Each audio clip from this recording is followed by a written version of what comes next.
Good morning, everybody, and welcome to Morning. another reaction and review to Marvel's Loki, episode 2 on Disney Plus, available now.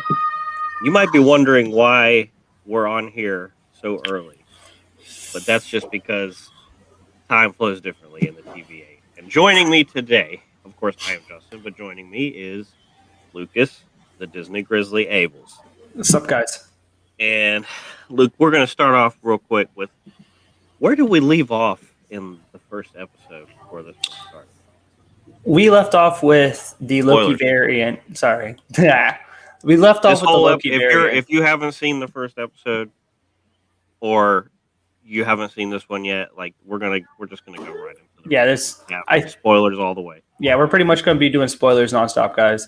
So we instantly just go straight into where the Loki variant is proven to be a Loki variant and sets fire to everything essentially and kills a bunch of TVA members. That's where we're stopping at. Yeah, that's where we pick up with this new episode. Exactly. And so do the recap, Lucas. Like, so after that we get back into the TVA. We got, what was it, Loki starting to get his footing with his new job. I'm trying to remember right off the rip because I watched it with Carla last night and it was a little long of a night. But so essentially we're getting Loki still being Loki, like Avengers Loki. It isn't like Loki from like Thor, like Ragnarok and like Infinity War Loki. So he's still very pompous. He's still very arrogant. He's still very all about himself with no like remorse for what he's doing. But there's shimmers of it in there, kind of, because he is like just wanting to become better. It's just he isn't there yet. So he gets this cool jacket, and then there's a big joke about it. The Hunter, what is a Hunter B1 something or whatever, and she's just like, do you think I would let people not know you're a variant, essentially? Because on the back of his jacket, he says variant. I like it. Mobius cool. Is still Mobius this time though isn't very like encouraging. This whole episode he's very like, I'm doing what I'm doing because I need to get it done, whether you want to believe that I have feelings for like your feelings or not. You can have it on your own for that, but I'm doing my job right now. We get very existential in this with, like me and Lucas were talking. This is a lot happens in this episode, but a lot also it's mostly through exposition and dialogue. Yeah. And from the outside looking in, you're like, oh, that, we still are not getting into the heavy action yet. And no, this episode is, hit after hit after hit of great conversation. Great. It's almost like, the Game of Thrones golden age before it kind of went to the gutter. Where you have awesome. I don't know. I can't compare Game of Thrones, unfortunately. Well, the spirit is dialogue, conversation, and we get that in spades here. And we get this really long-winded but very excellent exchange that kind of speaks to the existential nature of because Loki's like, well, don't you think this is a little weird to Mobius, like the timekeepers created you? Aren't you like weirded out about where you came from? And then of course Mobius turns it's like no. It's like if you think about where you came from, then you might have like a breakdown or like a mental and he pokes at him. He's like, "Oh, well, who's your dad?" He's like, "A frost giant named Laufey." And who raised you? Odin, the king of Asgard, and the god of the heavens, the god of the heavens, right? And he's just like, if you think about anything, it's weird. So it's just this concept of like it almost has like a religious overtone where they're just like, who cares what you believe if it brings you peace and moral relief, and purpose as Mobius like legitimately states. And as on the nose as it is, these two actors really pull it off and keep it going. I like the anger or like the frustration we're getting from Mobius now, Owen Wilson's character. Like the first episode made me think he was just going to be like, whimsical Owen Wilson, very like soft spoken and like, oh, let me make some funny jokes here and there, but they're not really like funny. They're just how they're just very like plain and bland jokes, basically, and bland nature. But we saw some real frustration coming out from Mobius this time around, and excitement too. So we could see like this character isn't just another Owen Wilson character where it's Owen Wilson playing Owen Wilson in all his movies. It's someone who belongs in the MC universe. So, right. I mean, I still think he's Owen Wilson playing Owen Wilson, just in the same way that Samuel Jackson is playing Samuel Jackson as Nick Fury. But yeah, see, funny girl, funny, very funny. And then, are the timekeepers real people or are they statues? Okay, so when we get to make believe comic book characters, that's one of them. There's a theories and predictions section, Katrina, that we like to incorporate into the show. So when we get there, we're definitely going to talk about it because I have a theory about what's going on with the timekeepers. Because the judge, Ravana, I can't remember her name off the top of my head or how to pronounce it, but there's a connection to her to another MCU character. So back to the recap, kind of what we're doing. So essentially, they start going to different timelines, and they take Loki to basically a Renaissance fair, and we see like that where one of the TVA. Hey, Carla. They see where one of the TVA members had been kidnapped, and a bunch of other TVA members had been killed. So then Loki goes on his huge tangent, basically Loki being Loki, and saying like, well, they're outside waiting for you because that's what I would do. So essentially Loki was trying to like cause a distraction and get them to like believe him so they can go outside and probably him disappear. Because his whole deal is to get away from these people, even though they've proven they can find him time and time again. And then Owen Wilson almost believed him, or Mobius almost believed him. Right. And then he said no, and they went back to the TVA. He's got this like little hesitation moment where he's just like Loki's given this like big monologue, and he just looks at him and he's like, no, he's lying. He's lying. I can see that, Jake, a lot actually, because I believe.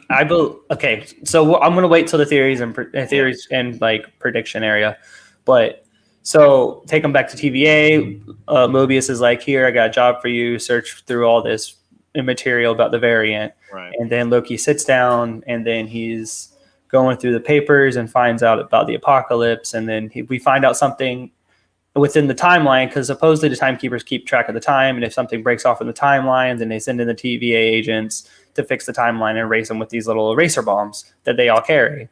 A reality reset. Yeah, exactly. It's a bunch of different like cosmic mumbo jumbo. Mumbo jumbo is the right terminology. So he finds out that during a apocalyptic cataclysmic event where there's no survivors, you can do whatever you want before that.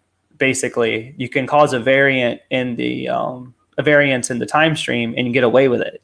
So he's like, if I was it won't cause enough difference to the actual event because everything's going to change. Because nothing's going to change. Yeah, the ultimate outcome is not affected.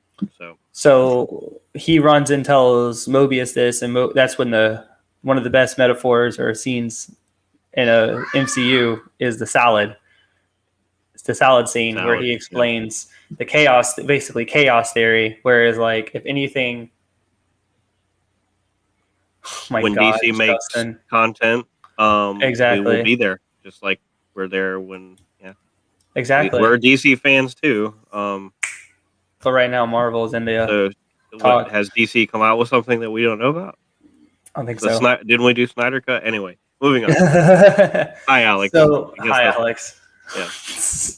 So he then proceeds to tell Mobius, using this like his salad as a metaphor, and all of the time while he's explaining chaos theory, where it's like, you can put this in here, and you can put this in here, you can put salt, you can put pepper, you can put this soda, and then he's just sitting there mixing it all up. And it's like, you can do whatever you want to this salad, but at the end of the day, when the apocalypse happens, nothing's going to change.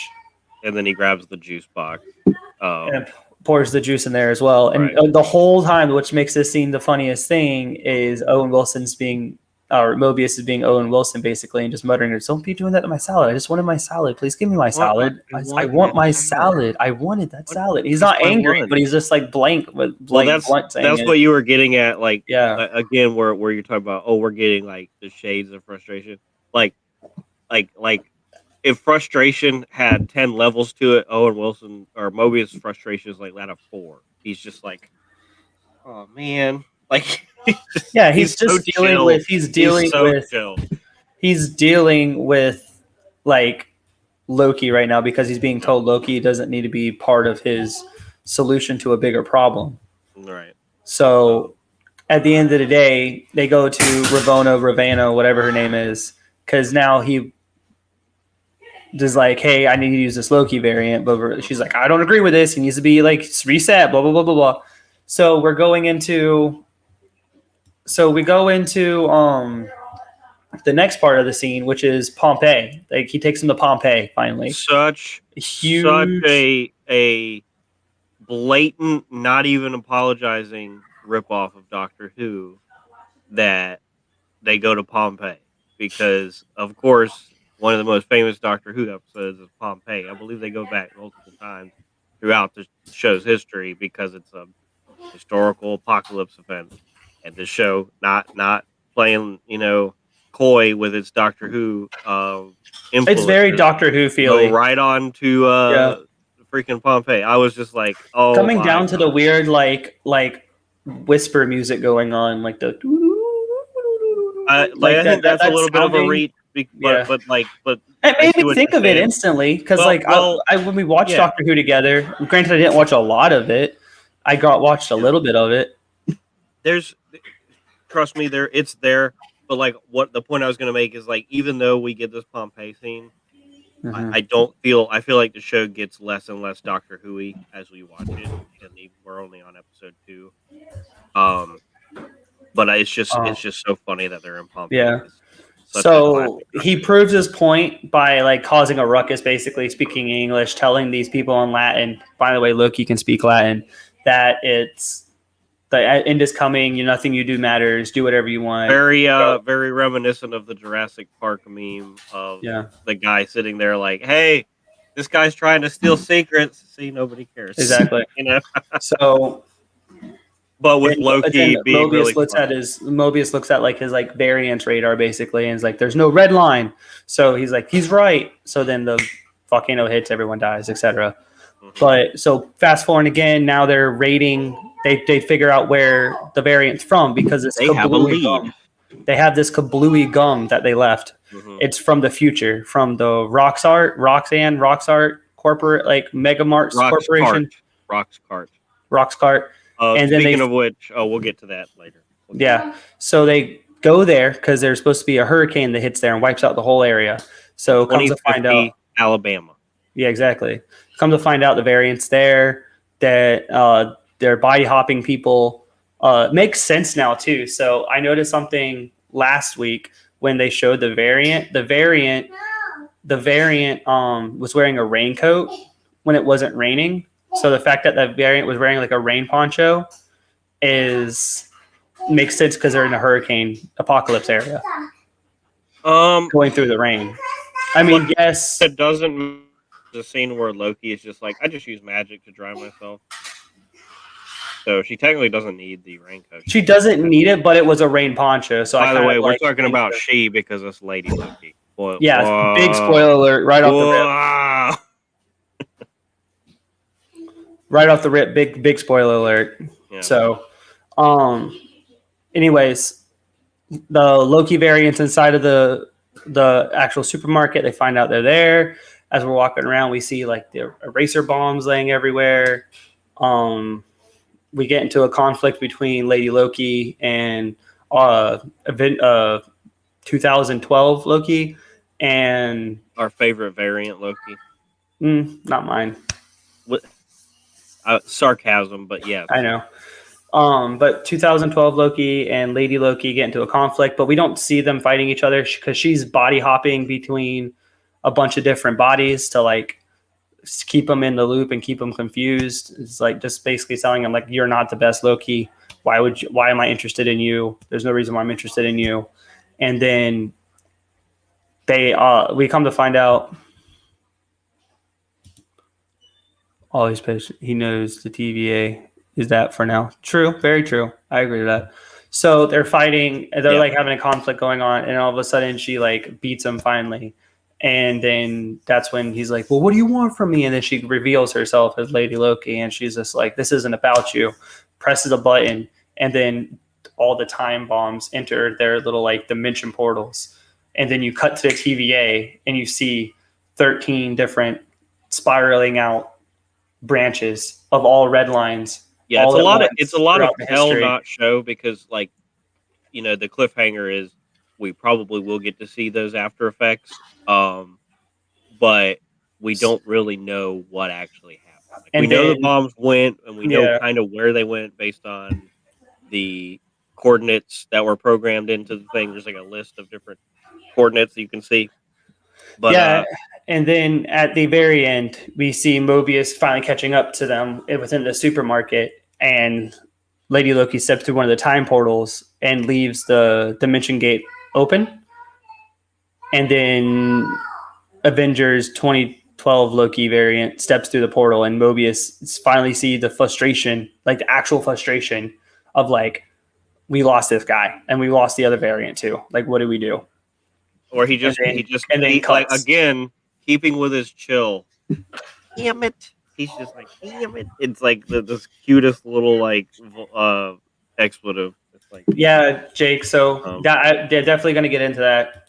That's definitely something I wanted to talk about. So I'm going to say real quick on my thoughts on this episode, just in general, because that was our quick recap of the episode. But actual thoughts on this episode, guys. I think so far for me, this is the best of the TV shows, just from 2 episodes. That's exactly what I was gonna say. Exactly what I was gonna say.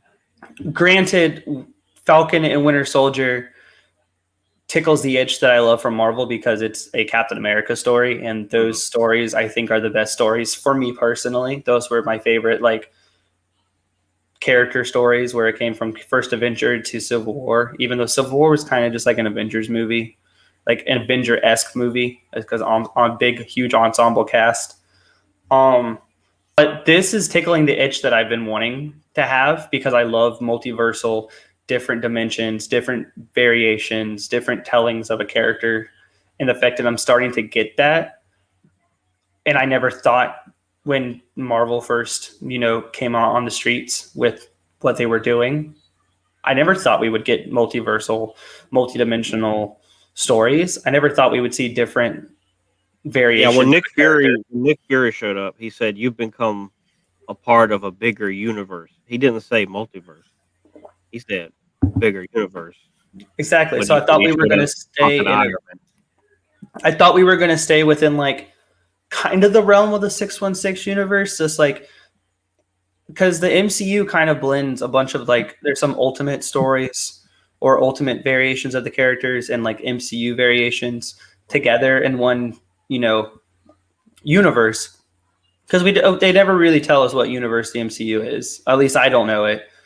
But I'm sure there is. Talked about that. We'll get into that in a little bit. I'm sure there is a number for this universe or a name for this universe, but the fact that we're getting, it's confirmed now from that very tiny scene that it's going to be a multiverse, because there's at least 13 different strands coming off the timeline. That's 13 different new universes essentially being made at one time.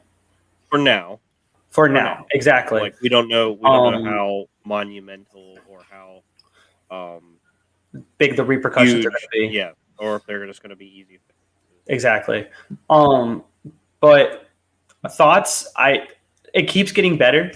Like WandaVision set the tone for how good a MCU show can be. Sorry, guys, can be.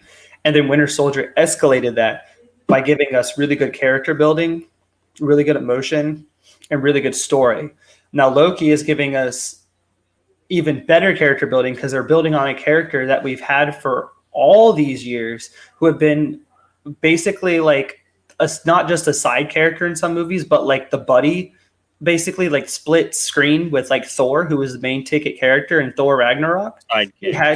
Exactly. He basically had almost as much screen time as him. Not as much, but almost as much. So he had a bunch of story and building from these characters already, but we just wiped that slate clean. Tom Hiddleston gets to flex his muscles and act like a character he was playing back in 2012, 2011.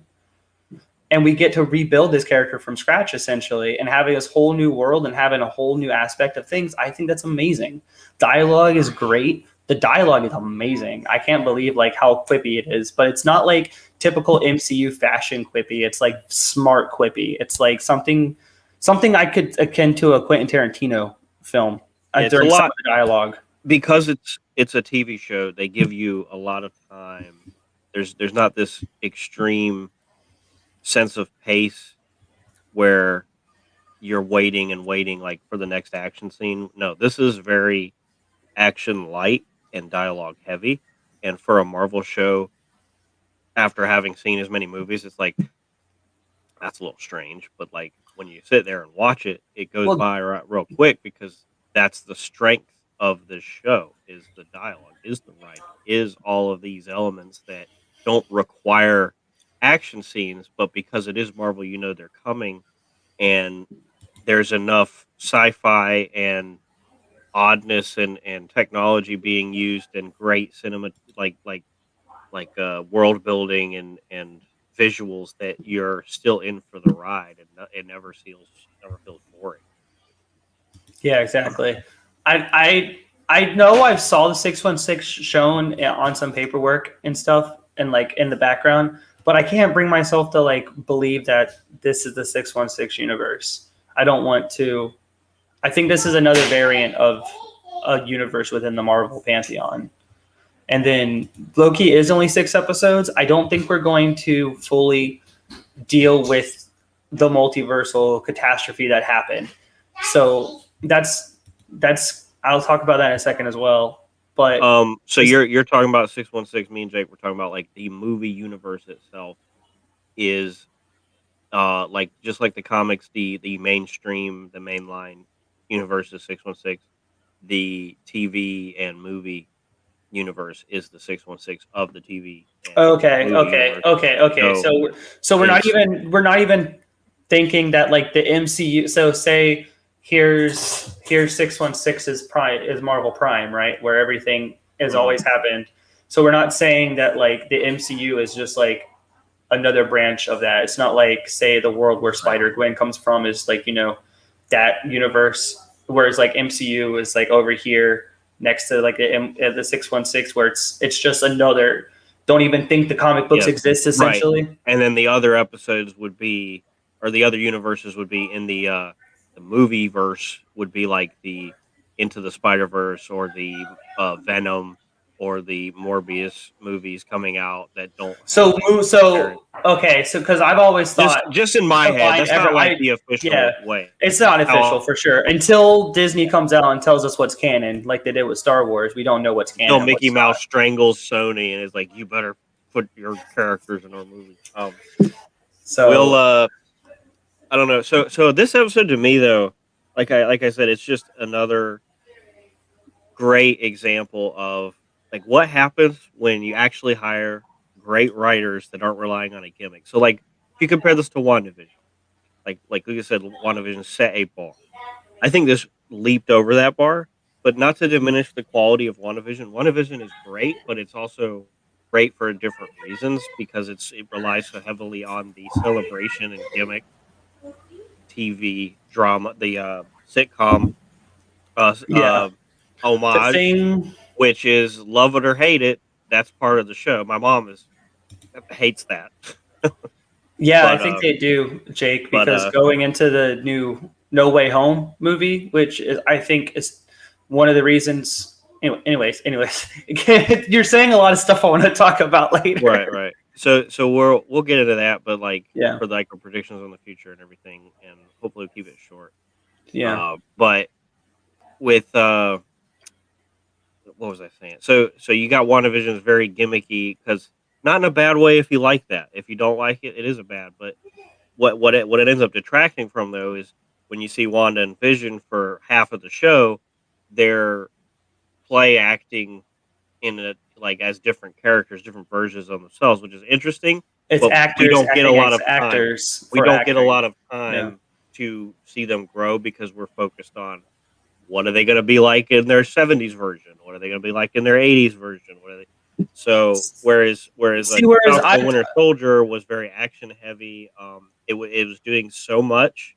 There was so much going on, like with Zemo and the Flag Smashers and Power Broker, Baltra, the old Captain America, the failed Isaac, and like story. And so there's so many characters, there's so many storylines, which is good. We're talking carrying very like different carats of gold here. They're all gold. Loki is just the most pure gold because what we have is two great actors that the show has consistently relied on for their excellent chemistry. And now that we have the surprising but not so surprising reveal of Lady Loki, I'm wondering what kind of presence she's going to have going forward because just from she seems a lot more serious just from the very like aspect of what she's doing and her dialogue with Loki. She's still got that Loki like flair where she's the smartest where she thinks she's the smartest person in the room. Well, technically she personally only has like one line, whereas like already the writing is so good and the directing is so good that we're getting to see shades of her through other actors, which leads to the mystique of who is this character going to be, and so we get that final line, the final like short monologue between her variant main character Loki, Hiddleston Loki, where we're just getting that, what we're smelling the food coming from the kitchen. We haven't sat down to sink our teeth into it yet. So we'll see it next episode, and I'm wondering if she'll be able to, elevate herself to the level of. Do you mean related, Katrina? Is that what you're asking? That's because that's what I'm reading this as. If so, no, it's just a variant of Loki, a different variant. Yeah, man, I don't know. I can't say any more about this episode because there's not much to talk about. Like besides, we could talk about this is an episode that it's like an implications episode, right? Where I didn't think that they would drop so much information on us, and in the second episode. Yeah, WandaVision made us wait for the big spoilers. If you haven't seen WandaVision, the reveal took place in the penultimate episode, whereas this is like episode 2. We were playing, mystery. Who's that Pokemon with Lady Loki and with the raincoat? But like, no, we revealed to you really quick that it's like exactly. Loki. You're not sitting there hanging on like, who is it? Exactly. And Winter Soldier didn't drop us anything big. The only big like super reveal is the Power Broker in the last episode. And that's like a good way to reveal like your main villain at the end, like one of your main upcoming villains. So I mean, like that made sense. But the whole season gave you like tidbits on every episode, whereas this one's just like episode 1. Okay, Loki's dealing with time travel. Well, guess what? Episode 2, we're dealing with the multiverse. Boom, instant. Done. Her entrance in throwing everything through the loop. Oh my goodness, Alex. I'm so confused. You have me all kinds of cattywampus right now. Like, if you're gonna be on this podcast, you have to watch the shows. That's your entry fee. But so let's move into this one real quick, Justin, because I got like one that stood out to me. Oh, 2 that stood out to me. Anything glaring that stood out to you? Not like glaring as in bad, but glaring as in like anything that like definitely stood out to you. Wait a minute.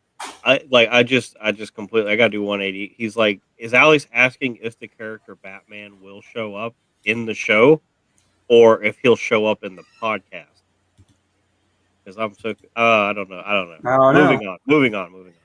Moving on. Love you, Alex, but like I'm confused. The thing that stood out to me the most, like I think going forward, like getting into the heads of these writers, the idea of how well they're setting up and paying off with not too much time, Mm-hmm. but not like too quick either. So it's like we got the anticipation of who the mystery Loki was, and they paid off on that.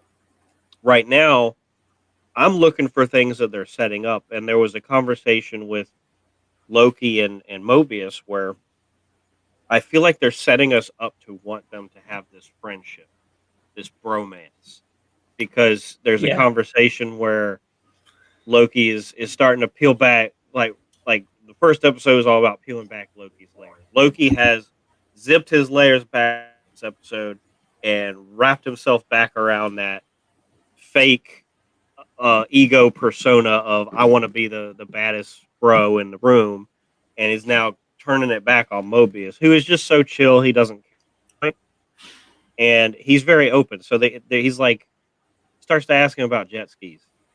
Right? You remember that scene, Lucas? I do. Jet skis. So he's like, "What do you want to do? Do you want to ride a jet ski?" He's like, "Have you ever rode a jet ski?" And he's like, "No, but I'm a huge fan because it's just one of his hopes and dreams. He loves the jet skis. He loves that about reality and time. I believe that is set up, and I don't want to get my hopes up anymore for like the Kang the Conqueror stuff. But like what stands out to me is all these setups. It stands to reason that we're gonna get Loki like like sneak Mobius at some point to go ride a jet ski and them becoming like friends. But I don't know if I don't know if we're gonna go down that road. But why have that conversation if you're not gonna pay it off? And they've been paying everything else off. So Yeah, that exactly. really So stood out to me, like where I was just like, huh, the music this episode was a little more retracted. It wasn't as big yeah. in your face, but I still like the music and just the overall like with the TVA. The other thing that stood out was there was a scene where I don't really recall the specifics of it because I watched it, not recently, but like right when it came out, where I don't know if they're doing the hurricane thing. They're in the rocks cart, and there's Mhm. refugees wanting help, and one of the TVA agents is just being A little a butthole. butt, yeah, to the people. And Owen Wilson or Mobius is like, They're scared. "There's why are we Stop treating it. them like this? This isn't how we do things." And it's really it's like showing you that maybe the TVA is not this good force for good. Maybe the people here are actually pretty bad, and Mobius is like the only one trying to do anything good.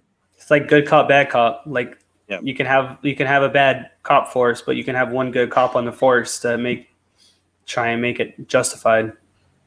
Because the Hunter B1, whatever her name is, pretty much a butthole too. Like for no apparent reason. Well, she had beef with Loki, Well, so of which was course she established did, last but like episode. she was being a But butt to him to begin but with. she's a roided out like Well, think about it. typical Episode bad cop. one. Well, think about it. Episode one. The one guy was just being snarky to him in the line with a ticket, and he erased him from existence.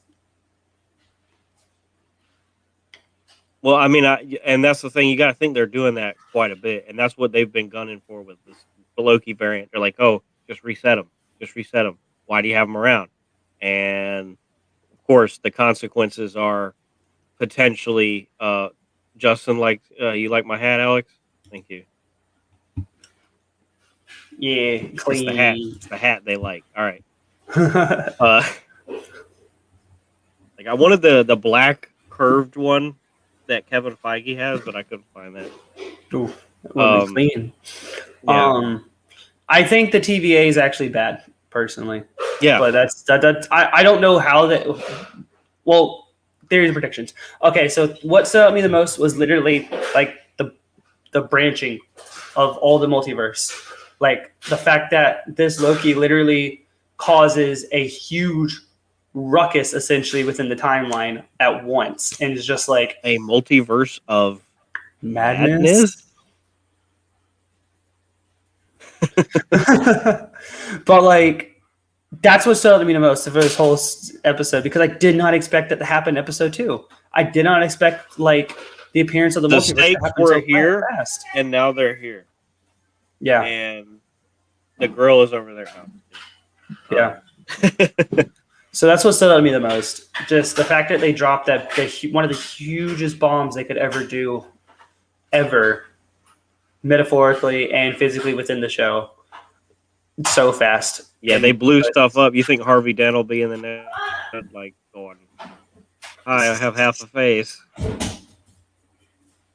Sorry, guys, my daughter is quite awake right now, but she's back there. Just it's okay.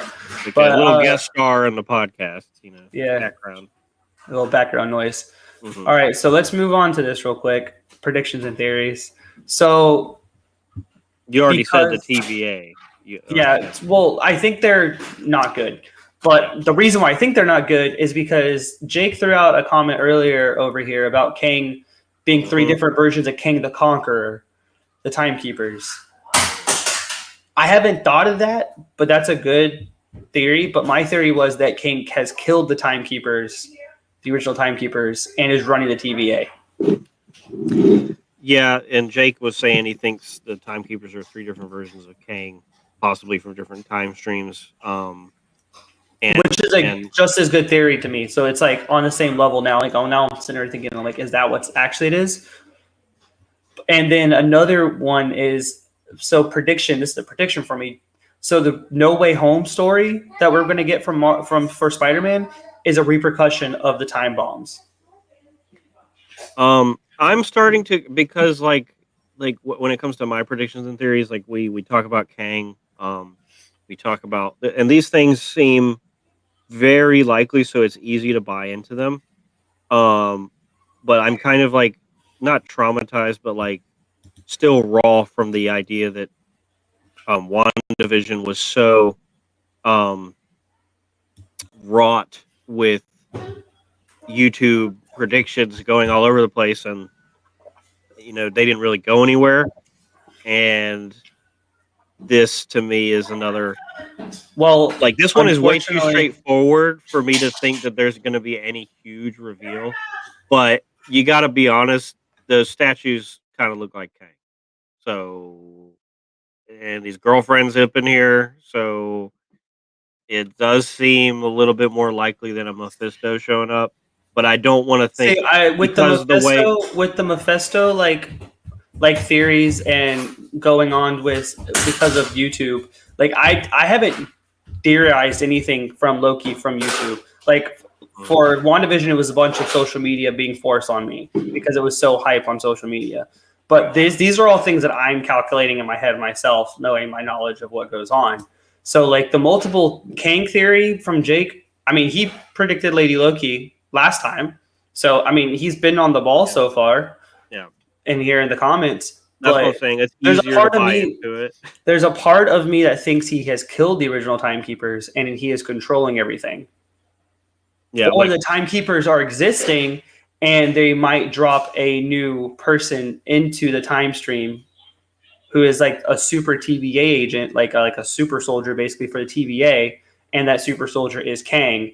And he is the person who's going to deal with all the occurrences that are basically happening, basically going through like the time stream and becoming like a Terminator, if you will, instead of being the Conqueror. And then he turns like on the Timekeepers and then tries to take over. And I think whenever you get to like shows that deal with time like this, you always got to remember like something that has already happened might not have happened yet to an extent. So exactly, we could have, this was the first time we saw something in the future was in this episode. If this was Christopher Nolan, right, then the show would end with Loki taking control over the TVA and then going to find his past self and then setting from the beginning. I don't know if the show's going to go that like super bending creative. I don't think Loki's. I don't think Loki. I think we're gonna see this. I don't think this is the variant of Loki. I don't think this variant of Loki is going to survive. Essentially, I think he's going to get erased or something's going to happen to him. I think so. If this is the Loki we keep now, if this is like the Loki we have now, that's going to maybe be put in back into the main universe, then I'll be happy. But I liked the whole hero's redemption arc that Loki had in the main timeline. Right, and so okay. Katrina's asking if Loki took the Infinity Stones. I don't think so, because I think at this point the Infinity Stones are small game to him. Like he's looking for the next, power up. That's like, he started an RPG, MMO like 15 years into the future. He's not going to go after like the first anniversary's armor set. That was the best thing. No, he's looking for the new and shiny weapon to do stuff with. Plus, I mean, his reaction to them in the drawer just says it all. Where he's just like, "Oh, my whole journey was nothing." I cared so much about these Infinity Stones. That would be really devastating. Like, the Loki that hasn't gone on this full redemption arc, but tries to redeem himself in the end by saving the Loki that deserves to live. It would diminish his character to an extent, but at the same time, it would be interesting. But again, I don't want to like throw my hopes out too much, because I don't like what I was going to say earlier is the way WandaVision and Falcon and Winter Soldier ended. If you were to not see those shows, you wouldn't be extremely confused, because the way Falcon and Winter Soldier ends, Sam is Captain America. Just like in Endgame, Cap gives him the shield. If you never saw what he went through to become Captain America, you would just assume, oh, he's going to be Captain America now. So I don't think these shows are going to do anything to where they become required watching for the plots of the movie. So I don't. I think this one is though. This one is though. No, I think this one will be though, because the Multiverse of Madness is an actual title of an upcoming movie. I know. It's just No Way Home has been teased. No Way Home has been teased so hard for having multiversal implications because of all the characters and all the casting choices that they've done already. Right, and it's, you don't have to have this show set that up for that to happen. But the other thing is, like I said, I don't want to throw my hopes out there too much. And the other prediction I had was the jet ski scene. I believe that's coming, and that's pretty much all I have. We've already talked about Kang. There's, as far as my predictions go, I don't really have much more. We've basically covered all those bases. So unless Lucas. No, I don't really have anything else, I don't think, because like I said, this is just everything that I can predict is basically now going into either the multiverse or Kang. So Kang is confirmed for Quantumanium, so we know he's coming. We just don't know in what factor he's coming. And then the multiversal implications, I think, are going to be shown firsthand in the movie universe by being in Spider-Man. Here's a question. Do you think they'll go to Asgard in this show? Because Loki clearly wants to go to Asgard. They might. And I think they're gonna. This is well. So let's get into Easter eggs right quick and go right to the big one that I want to talk about. Right. Yeah. When they do the time bombs and they start listing off the names of all the occurrences. There's Asgard. There's Vormir. There's Ego. There's Titan. There's all these different places in time where these bombs have went off. So if they went to Ego, that means the whole instance between. Wait, guys! I think there's something. I think there's something coming through the window. Oh my God! Is that a?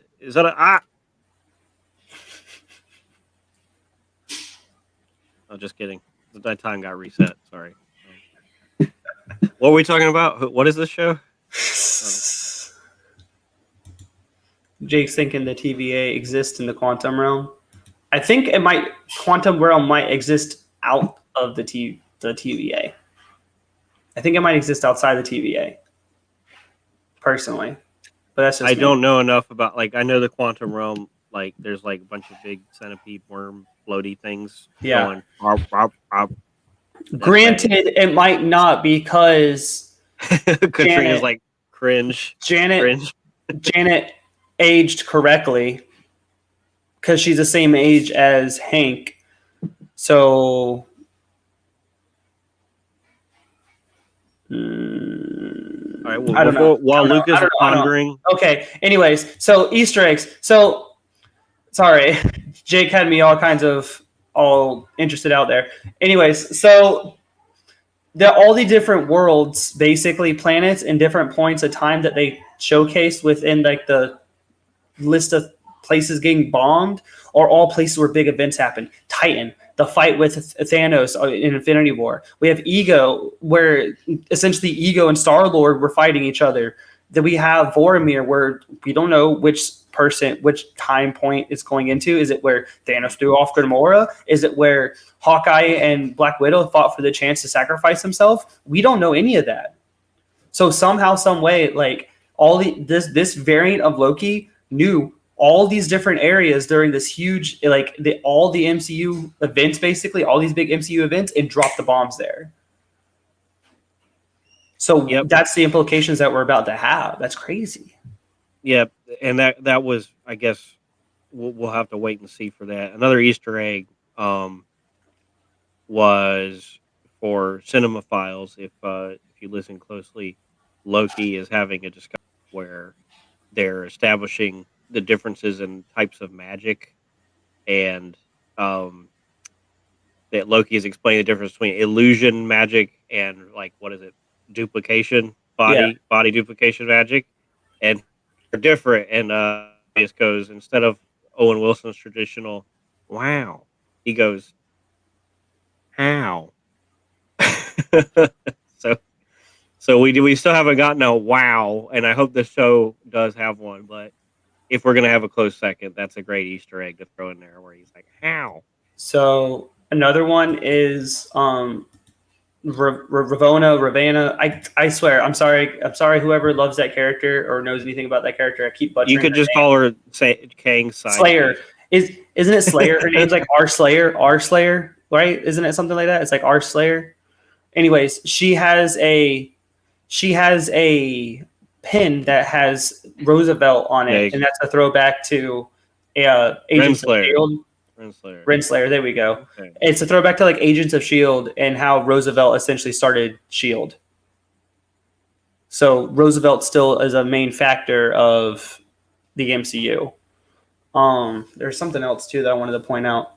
Just in the back of during the beginning of the episode, when Loki is like learning about the TVA, Miss Minutes is teaching him. It's the little like mascot for the TVA, and she's out on the table bouncing around, and he's like trying to beat her up, and he's like, "Are you living or are you artificial?" She's like, kind of like both. And then finally she gets in the computer. She's like, "You're so mean." And then like while Loki's talking to Mobius, in the back it says failed. So it's like he failed his test because Miss Minutes is a little sassy butt, even though he's getting all the questions correct. Yeah, and that was the scene where, like, I was talking to Jake. It's like when he's going through like the little on the field quizzes and getting everything right, anyways, and Owen Wilson is probably thinking to himself, "Wow, he got all the questions right." Wow. You just when you see that, you're like, man, if only we had the kind of like access to where we could have these two characters just have their own procedural cop show where they're doing time stuff instead of going all full scale. Like I don't even need like the Lady Loki villain and these huge stakes. I like them, but like it would still be good if it was just time cops, Loki and Mobius time cops. Loki and Mobius time cops. That's what's so great. And I don't think we're gonna get that. I just want my Jet DC. And at this point, a lot of people like last episode, Here for a Moment, and Jake, I believe people were talking about Peggy Carter possibly being in the show because it appeared as if she was in the background at the TVA. I'm just gonna rule that one out. Like I do not believe that's gonna happen. So, quick question for you before we wrap this up. So the next show coming out is Marvel What Ifs. What if, not ifs. So if they don't fix the repercussions of the time stream, what if those are canon? What ifs are canon? Yeah. That would be cool, but it wouldn't change anything. It wouldn't change the narrative. It'd just be really cool. It wouldn't really. I mean, anything. It's make believe. So like, if it's a multiverse, you can immediately just say it's canon. But if they were repercussions of the Lady Loki time bombs, it would still just be what if scenarios. So it doesn't excite. It doesn't like. Yeah. Oh wow! Like none of them. They're all little anthologies that are not going to come back with repercussions unless I'm completely wrong. We don't know. I love Jake's here saying Loki and Moby just saving all the time, all the crime in time, all the time. Yes, that would be like the theme song. And I don't think we're going to get a fixed time stream. I don't, because like I said, I think this is segueing into Spider-Man No Way Home.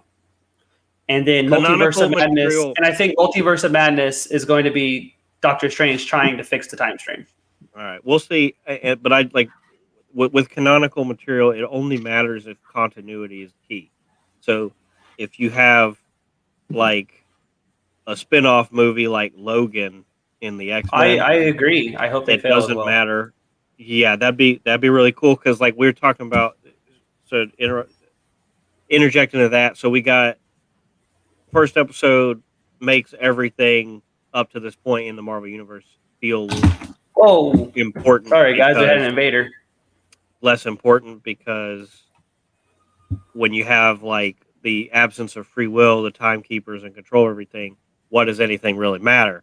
If the TVA falls, back at square one where anything could happen. But I was saying something before that. I forgot what I was saying. Chat. Sorry, guys. But yeah, like the canonical stuff. Like if you have Logan, doesn't matter whether that's canonical or not because they're not really directly referencing anything that happened in any of the prior movies. So, like I said, I'm not super excited for the establishment of whether What If is canon or not because it's only going to matter if there is continuation from it and continuity is kept up with it.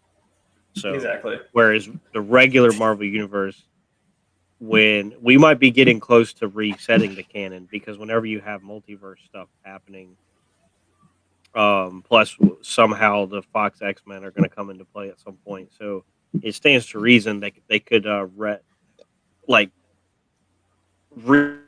all of the stuff that's happening and enter us into a completely new world.